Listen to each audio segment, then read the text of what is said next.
Hi, welcome to the Live Best Kitchen. Today we're on the road. I've actually left home and I'm in Arizona today with my dad. I'm Judy Barb, the hostess of the Live Best Kitchen, also the author of your 6-week guide to Live Best, Simple Solutions for Fresh Food and Well-Being. Well, I said I'm on the road and I have my dad here, and I've roped him into a Facebook Live. I know many of you have offered him support over the last few months, and so I'm just tickled to death that he's here today with me on the camera. Hi, Pop. Hi. So I call him Dad, but he's otherwise known. Dick is his name. So today we're going to make one of our favorite breakfasts. It wasn't a favorite breakfast growing up. I don't think we ever ate this when I was growing up, but one of the popular recipes on the website is berry cardamom baked oatmeal. And the reason I like it is because it can help take the chaos out of the morning. It's a make-ahead recipe that you can actually eat on throughout the week. And I know you've made it too, haven't you, Dad? Yes, I have. Yeah. Thanks to you Well, for teaching me. We did a class here I think last year I taught him how to make this, and actually was visiting, and there it was in the refrigerator. They had made the oatmeal. And I said, oh my gosh, that's my oatmeal. And so we had that for breakfast. So it's kind of fun to know when your family members are using the recipes off the website. So I think this recipe is so good. I really do think it helps you rise, shine, and smile, because you can make it ahead and have something that's delicious and good for you. A few years ago, many years ago, Ken and I had some company for overnight guests, and he decided to make omelets. And he was making omelets, and he said, you know what, I think I'm going to try to flip the omelet. And I said, no, why don't you not do that? No, he said, I'm good at it. So he flipped the omelet, it went up in the air, and it went down the side of the stove onto the floor. And I just watched, and everyone laughed, and I thought, you know what, we might need a better recipe for when we have company. So here we have berry cardamom baked oatmeal. So let's get started. While we're getting our ingredients ready, though, why don't you, if you're watching live or if you're tuning in from somewhere else later and watching the recorded version, let me know that you're online, but also let me know where are you tuning in from. If you're from Wyoming, where we're from, hey, but if you're from Arizona, we're your neighbors this week. So let us know where you're tuning in from. Okay, so adjusting the camera here just to let you see what we're doing, and I'm about to put my dad to work here. So I've got a baking dish here. Usually at home I would use an 8x8 baking pan, but when you travel you use what you have, and so here I'm using about a 3-quart casserole pan. I'm going to give it a light spray with cooking spray. This just makes it easier to clean up, actually, because oats and milk can sometimes cause a sticky protein. So my dad's over here putting the wet ingredients together. You have an egg there, Dad? Yes. Yep. And are you going to stir that up a little bit? I'm going to try to do this quietly, too. I told him the microphone picks up cooking noises, but I guess if that's the only hazard of cooking. I think I've succeeded. Yep. So the reason we want to beat that egg just a little bit is to disperse it evenly through with the liquid ingredients. I think it just makes it better when it's finished baking. So that's why we're doing that. And now we have the yogurt in it. Yep, and we put a half a cup of yogurt in. I use plain yogurt. That's what's in the recipe, and I am an advocate for plain yogurt. It doesn't matter if you use Greek style or regular, but we're trying to cut down on the added sugar. So a sweetened yogurt would contribute more sugar to the recipe, which I don't think we need. So, okay, now what you got there, Dad? I've got 1.5 cups of milk. Yep, okay. Fresh from the cow. So mixing that together, those are our liquid ingredients. If you would like to add flavoring to that, it's perfectly fine to do that. I think some vanilla would be nice, orange juice, a little almond extract could be nice, whatever you like to do.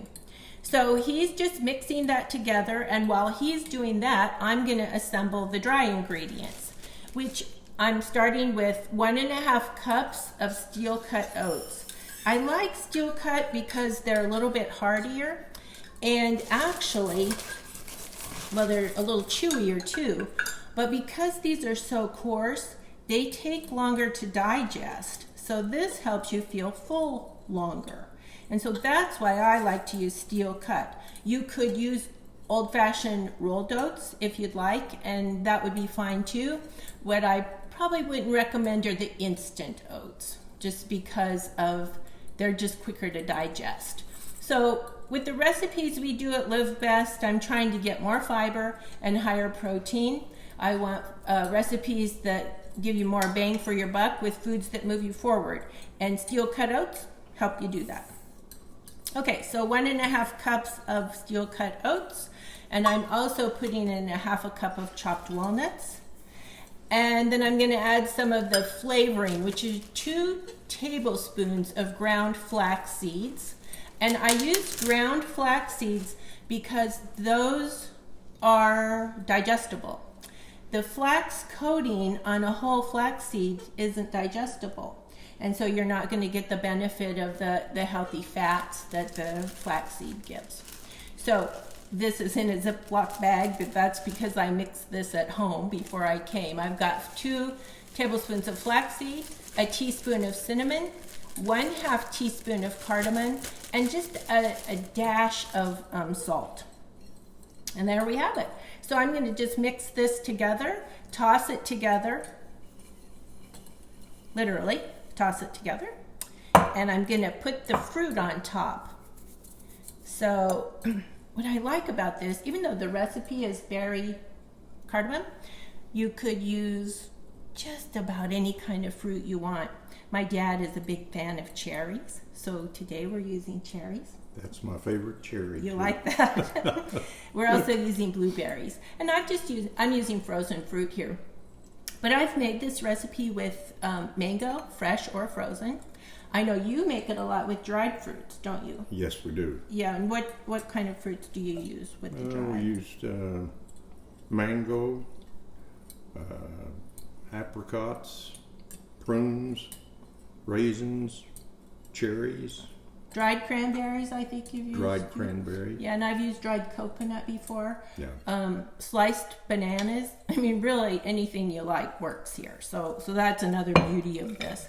So I'm just going to pour the fruit over top. And then calling my dad into action here. He's pouring on the liquid ingredients. Oh, look how well you mix that, Dad. Oh. Perfectly.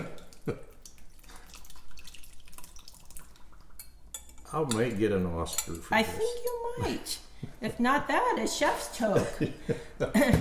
So here we go. We've got our wet ingredients in there. And now I'm going to drizzle just a little bit of honey over this. The recipe, I call for about 1/4 cup of honey. And I probably won't use that much because the berries are fairly sweet. So I'm just going to drizzle a little bit of honey on. So this honey's from our own bees, Dad. Homegrown bees. Yeah, homegrown bees. So just a little bit of honey there, and I'll take that fork that you had and I'll stir that together just a little bit here. And really, this is ready to go in the oven. So I'm going to bake this at 325 for, it depends on the depth of your pan, really. It could be 30 minutes, it could be 25 minutes, it could be up to 40 minutes, depending on how thick. Because I've used this larger casserole pan, I think it's going to take a little bit longer to bake. So I'm going to check it at 30 minutes and it might be done. Might need 10 minutes more. So there we are. We're going to pop this in the oven, and the good news is we have breakfast all ready for us tomorrow, which I like that a lot. So let me know. First, what I'd love for you to do is make this along with us. So we gave you all the ingredients, and if you want to tune in again and cook with us, that would be great. Let us know how what variations you might put in. If you don't like cinnamon or cardamom, you could use ginger, you could use some cloves, a little bit of nutmeg. Use your favorite spices, use your favorite fruit, and use your favorite nuts. But the good thing about this recipe is that per serving, we're getting about 8 grams of protein. The protein's coming from the milk, from the yogurt, from the flaxseed, and from the walnuts. So that's great. And the egg adds protein too. And then the fiber, we get about 4 grams of fiber per serving. That comes from the oats, flaxseed, from the walnuts, and something else. Fiber, flax, walnuts, and oats. Okay, I guess we've got that covered. So, speaking of fiber, at livebest.info, I have a free 5-day high 5 fiber challenge that I'd invite you to join. It's at www.livebest.info. It's free. It's 5 days, and there you'll find out how much fiber you need based on your age. I need 21 grams of fiber based on my age. My dad here needs 28 grams a day. So this is going to help us both get there. So I'm happy about that. So, okay, I'm going to pop this in the oven. And Dad, thanks so much for joining me thanks for making a star out of me.